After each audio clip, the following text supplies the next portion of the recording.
разбедет без следа. Но до тех пор, пока огонь горит, каждый его по-своему хранить.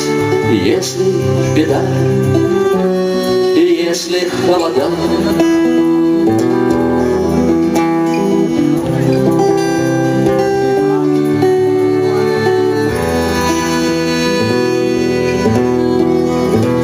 раз ночь длинна, жгут едва-едва и берегут силы и дрова.